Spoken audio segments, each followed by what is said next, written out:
Good morning students, class 12th accountancy.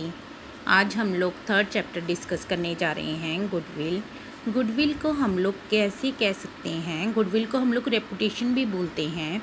और अगर हम लोग इसका प्रॉपर मीनिंग समझें तो देखिए क्या है। Goodwill is nothing more than the probability that old customers will resort to the old place। हम लोग ये भी कह सकते हैं कि गुडविल ऐसी चीज़ है जिसमें ये प्रोबेबिलिटी होती है कि जो हमारे ओल्ड कस्टमर्स हैं वो अपनी पुरानी जगह पर ही चीज़ों को ख़रीदना पसंद करते हैं या वहीं पर आते हैं। बच्चों, जैसे हम लोग बोलें कि कोई अमूल का आइसक्रीम की शॉप है या फिर अमूल के, तो चलो अगर हर जगह पर जाओगे सेम प्रोडक्ट्स ही मिलेंगे। तो अगर हम लोग बच्चों के खाने की बात करें कि मान लीजिए कहीं पर समोसे बनते हैं, आपको उनके समोसे, उस पर्सन के समोसे बहुत ज़्यादा पसंद हैं, तो आपने अगर आपका मन कर रहा है समोसा खाने का तो आप वहीं उसी शॉप पर दोबारा जाओगे। इट मीन्स क्या है, ये उसकी प्रोडक्ट की क्वालिटी है या फिर ये उसकी गुडविल है कि आप लोग वही चीज़ दोबारा से खाना पसंद करते हो या फिर वहीं उसी शॉप से वो चीज़ दोबारा से ख़रीदना पसंद करते हो।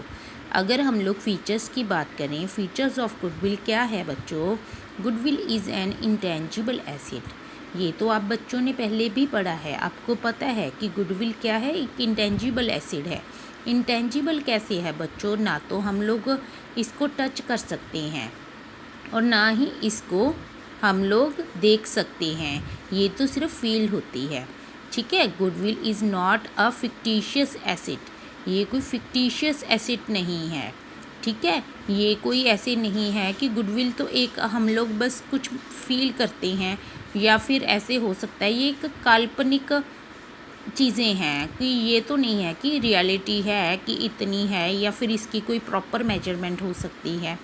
ठीक है, नेक्स्ट क्या है? Value of goodwill depends upon subjective judgement of the values. ये एक सब्जेक्टिव जजमेंट है बच्चों, ये कोई ऐसी नहीं है कि इसकी कोई परफेक्ट इसकी कोई फिगर है कि ये इस शॉप की या इस प्रोडक्ट की या इस मार्के की ये उसकी कोई गुडविल स्पेशल ऐसे इतनी होगी या इतनी अमाउंट की गुडविल होगी। नेक्स्ट क्या है बच्चों? Types of goodwill. टाइप्स कितने प्रकार की होती हैं? ये नॉर्मली हम लोग दो टाइप्स की मानते हैं। First, purchased goodwill. Purchased goodwill क्या होती है बच्चों? It arises on purchase of business. क्या होता है बच्चों? इसमें हम लोग गुडविल को परचेज़ करते हैं। गुडविल को परचेज़ करना मीन्स अगर हम लोग कोई मार्का चल रहा है मार्केट में, मान लीजिए कैडबरीज़ की प्रोडक्ट्स मार्केट में आ रही हैं या हल्दीराम की प्रोडक्ट्स मार्केट में आ रही हैं, अगर हम लोग उनका वो नाम परचेज़ करते हैं कि अब से आप हमसे इतनी अमाउंट ले लीजिए और उसके बदले में आप हमको अपना नाम दे दीजिए, आप हमको वो नाम सेल कर दीजिए। इट मीन्स वो क्या हो गया? Purchase of goodwill. कि जो जैसे हल्दीराम का नाम चलता है तो हमने उसको खुद ने ख़रीद लिया, तो अब हम लोग हल्दीराम के प्रोडक्ट्स लॉन्च करेंगे, हल्दीराम के प्रोडक्ट्स मार्केट में लेकर आएंगे। इट मीन्स हमने उनका नाम परचेज़ कर लिया, उनकी गुडविल परचेज़ कर ली। तो वो जो हम लोग उनको वैल्यू पे करते हैं, इट मीन्स वो क्या है? Value of the goodwill.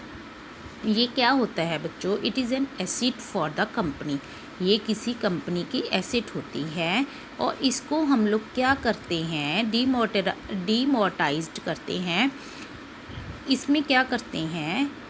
डीमोर्टाइज्ड नहीं बच्चों, अमोर्टाइज्ड करते हैं। अमोर्टाइज्ड मीन्स क्या होता है कि देखिए जैसे हम लोग कोई फिक्स्ड एसेट परचेज़ करते हैं तो हम लोग उसके ऊपर डेप्रिसिएशन लगाते हैं, बट जो हमारे पास इंटेंजिबल एसेट्स होती हैं उनके ऊपर जो हम लोग डेप्रिसिएशन लगाते हैं हम लोग उसको अमोर्टाइज्ड बोलते हैं। ठीक है, यानी कि गुडविल की घिसाई।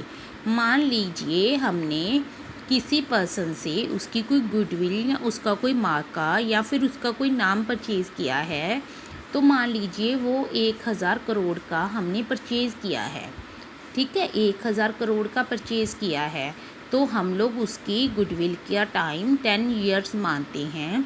तो हम लोग हर साल में उसको 10 के ऊपर डिवाइड कर देंगे। 1000 करोड़ था तो उसको 10 के ऊपर डिवाइड किया। इट मीन्स 100 करोड़ हमको हर एक ईयर में चार्ज करना पड़ेगा।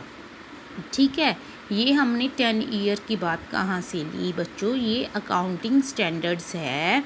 ये हमारे अकाउंटिंग स्टैंडर्ड है किसका? हमारा जो अकाउंटिंग के स्टैंडर्ड सेट किए होते हैं, जो हमारा अकाउंटेंट वालों ने बुक्स होती हैं, अकाउंट्स की बुक्स होती हैं, उसमें स्टैंडर्ड सेट किए होते हैं।